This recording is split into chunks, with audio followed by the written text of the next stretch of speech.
Presenta Sensus. Descubrí la nueva línea de jabones líquidos Sensus y sentí la diferencia. No te pierdas los últimos días de la fuerte liquidación de lentes de sol en la óptica Estela Ginchuk. Las colecciones de lentes de sol que hicieron furor y todavía lo están haciendo en este verano 2019, las encontrás con descuentos hasta el 70%. No te las pierdas en cualquiera de los 7 locales de Estela Ginchuk. 5 en Montevideo y 2 en Punta del Este abiertas durante todo el año. Entonces, retomando un poco los últimos puntos que estábamos analizando en el bloque anterior, me gustaría una nueva ronda de panel. Vero. Sí, el doctor decía que, bueno, de algún modo esto hay que puntualizar al sistema en sí porque todo falló. Yo creo que lo que decía García antes es atendible, ¿no? Porque siempre, si nos quedamos en el sistema, la pericia no llegó y no pasa nada, hay que pensar que esa jueza sigue ejerciendo, esa persona encargada del INAU sigue trabajando posiblemente en la misma tarea, y entonces, si no sucede nada, ¿cómo cambiamos esto? Ahora, los abogados que son parte mucho más directa del sistema de justicia que cualquier civil común, ¿no? ¿Qué opinan ustedes? ¿Deberían efectivamente responsabilizarse con nombre y apellido los funcionarios del Estado que incurran en omisiones o negligencias de esta naturaleza? ¿Que terminan por lo menos con la muerte de una persona? Yo entiendo que sí, y existen mecanismos para que el propio Estado, ante su propio funcionario, le reclame por esa omisión y por ese mal obrar o esa resolución. ¿Pero en qué consiste indebida. ese reclamo? Bueno, es un reclamo monetario, económico. Yo creo que acá lo que tiene que existir es, desde arriba hacia abajo, un ejercicio del contralor. Es decir, los jueces de arriba controlar a los de abajo y los de abajo estar más atentos en solicitarle los insumos a los técnicos especialistas, en este caso del INAU, que lleguen en tiempo y forma. En caso de que se requiera un informe de un defensor de oficio, que esté presente el defensor de oficio, también exigirlo y suspender la audiencia hasta que se den las garantías, porque el juez, que es sobre quien recae toda la mochila y el peso, debe ser el principal y el controlador responsable de que se cumpla con todas las garantías. Cumplidas las garantías, estas cuestiones se podrían evitar. ¿Coincide como abogado? Varias cosas. Coincido en lo que tiene que ver con la responsabilidad. La responsabilidad tiene que ser probada, ¿verdad? Aquí, como queda claramente, no hay uno exclusivo responsable, ¿verdad? Si usted ordena una pericia y no hay quien la haga ni cuándo la haga para el tiempo que necesita, está bien, yo lo puedo sancionar, pero realmente, ¿qué es lo que falló? Que en el interior no había, en primer lugar, como hay en Montevideo, un equipo técnico del juzgado que al momento que lo requiriera le hiciera la pericia como lo pide el juez. Segundo, la repartición que había del otro organismo, en el caso de INAU, pudo haber mandado las cosas, las mandó en tiempo y forma, no las mandó, no llegó correctamente. Entonces, es triste hablar o pasarle la pelota a ver quién es el más responsable o el menos responsable de esto. Yo lo que digo, tratando... Pero si no transitamos ese camino, ¿qué se gana? Rodríguez, le pongo un ejemplo de hoy. Hoy no había defensores. Hoy no había defensor. Entonces, ¿qué significa? Acá Montevideo. O sea que la excusa, interior, no sé qué, no sé cuánto, no existe. Y sí, es tremendo. Ahora, yo hago mi parte, yo voy a defender a los niños, voy a defender a la mujer en este caso. No había defensor, ni para el denunciado había defensor. Por lo tanto, y eso sí, 2019, ¿verdad? Montevideo. Y bueno, se puede dejar la audiencia sin efecto. La ley uruguaya establece que en materia de adultos, no hay violencia de niños, quien tiene que contar con abogado es la víctima. No, el victimario no es preceptivo, decía la ley 17.514, la primera ley de violencia. Entonces, en definitiva, lo que quiero decir es que en el interior a veces escasean técnicos para poder en tiempo y forma dar una respuesta y lamentablemente esta área se paga con la vida. Acá no hablamos de temas comerciales, de temas civiles, aduaneros, que se pierde dinero. Acá se pierden vidas. Por lo tanto, yo creo que es responsabilidad, primero de cada organismo, hacer una autocrítica, ver en el 2019 en qué seguimos fallando, qué nos sigue faltando para poder no seguir teniendo omisos y que esto no se vuelva a repetir. Acá hay que ser duro, no solo con la persona que en su momento y lugar, hace 10 años atrás, capaz que ya está jubilado, hasta se murió. Ahora, la realidad es, hoy ¿qué pasa en el departamento de Durazno, por ejemplo?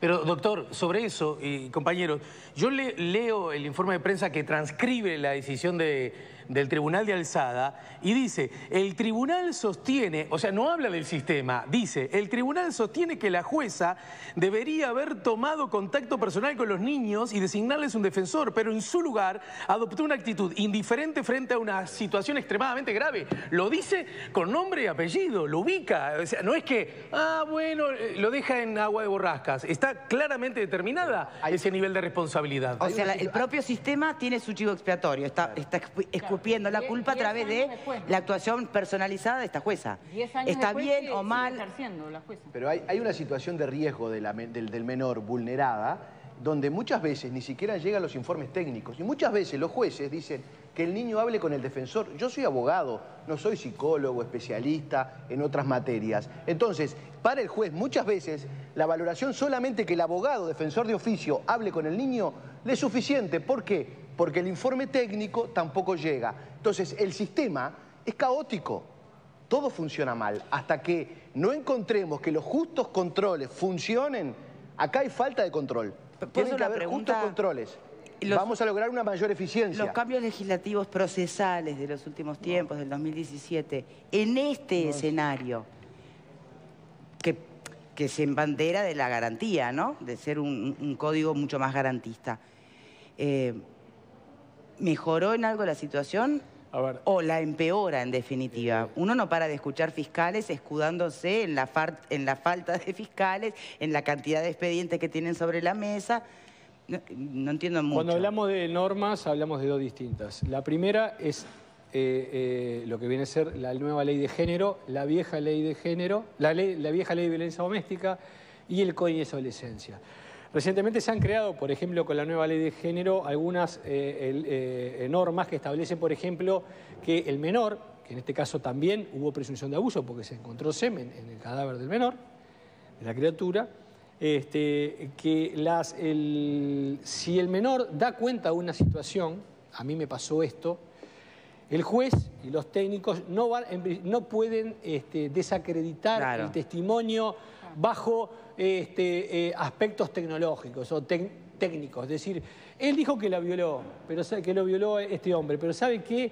En la forma del relato y el dibujo que hizo y el test de Roger, el test de que sea, no queda claro. Por lo tanto, lo dejamos libre. No, ahora hay una ley que dice claramente que hay que creerle al menor cuando dice claramente y mediante aspectos técnicos no se puede dudar. O sea, desde el punto de vista de esa normativa estamos mejor. Pero estamos hablando de un bebé, que por lo tanto ni siquiera bajo esta nueva amparo hubiera cambiado demasiado porque no podía prestar su testimonio. ¿Verdad? Pero mi pregunta va más allá de esa ley normativa concreta, vinculado justamente a cómo debiera atenderse ahora los testimonios de los niños, de los menores, va a, porque por más ley mediante, si después no tenés informes técnicos, no tenés... Entonces, por eso, voy a lo procesal, por eso mi pregunta apuntaba para otro lado. Yo creo que más allá en las normas no está la solución. Porque cuando actuamos las normas es cuando alguien ya la transgredió y ya la cosa viene mal y no tiene corrección. Y le pongo un ejemplo para hablar del territorio concretamente. Hasta el año 2012, el departamento de Durazno no contaba con un servicio especializado para que las víctimas, si querían ir a manifestarse y tener apoyo psicológico, jurídico, etcétera, no lo tenían. Y no hace tanto tiempo. O sea que al momento de acontecer esto, si la madre hubiera sido víctima de violencia y voy a pedir ayuda de un lado en Durazno, no tenía a dónde ir. Un lugar concreto, especializado, porque el primer servicio que se abre, por ejemplo, de mujeres, de protección de violencia y asesoramiento, se abre 5 años después. Por lo tanto, esas son realidades no menores. Lo más importante es la fase de prevención. Sea en la escuela, si se nota constancia de que hay presunción de abuso o lesiones, físico-sexual, en el servicio médico y los lugares expertos. Lamentablemente, recién ahora se empezó, sobre todo centro y centro-norte del país, a brindarse servicios, recientemente, hace no tantos años, para que puedan constatar las presunciones y denunciarle al juzgado. Por lo tanto, en esta materia, que para mí es vital, porque habla de la vida de los ciudadanos uruguayos, no existió siempre lugares en donde se pudiera atender y se pudiera resolver el problema. Es un tema bastante nuevo. No se olviden que hasta los años 90, no hace tanto tiempo, el mundo desconocía esta realidad y no había arreglado este tema. En 1988 es la primera vez que Naciones Unidas resuelve pedirle a los estados que empiecen a mejorar la ley. para la historia del mundo es muy nuevo. Y esto, nuestra primera ley es del año 2001, una ley de emergencia, y la última ley tiene poco tiempo. Por lo tanto, Código de Niños del año 2004, la legislación no va a solucionar los problemas. Para mí, el secreto de este tipo de temas en el pasado y de futuro era la prevención. Y si no se cuenta con recursos para poder, ¿verdad?, o la madre asistir, o el niño pedir ayuda, o si no un tercero, médico, maestro, lo que sea, constatar, y era evidentemente que hasta que llega la tragedia nadie lo iba a poder consignar. Sí, y lo que hay que ponerle pienso ahora es a eso. Este año, que se inicia, 2019, hay muchas discusiones interesantes que se dan a nivel político, pero esta discusión es fundamental. Para mí, humilde entender, yo tengo decenas de niños que vienen con presunciones de abuso y que vienen del interior de derivados, que le mandamos con el juez o la jueza al fiscal a advertirle de acá de Montevideo, mire que le está faltando esta madre que me manda que el hijo de está abusado, acá ella le declaró a usted, y lamentablemente podía ser hasta un departamento anexo al que estamos hablando, estaba dando cuenta que era pareja de este hombre que le lleva 40 años de diferencia, desde que tenía 12 años, y a los 13 quedó embarazada. Entonces, más allá que le pida a Mides, que le pida a Inauque Alveran, esa mujer que está en riesgo, ¿no se le ocurrió que ahí hay una violación? ¿No se le ocurrió que ese hijo fue arrancado por una violación? Entonces digo, evidentemente, eso son cosas, el colega lo puede entender fácil, pero no hay que ser abogado para entender eso. Entonces, y será complejo, ¿no? Porque en definitiva se termina poniendo el ojo y te encontrás con una realidad mucho más compleja.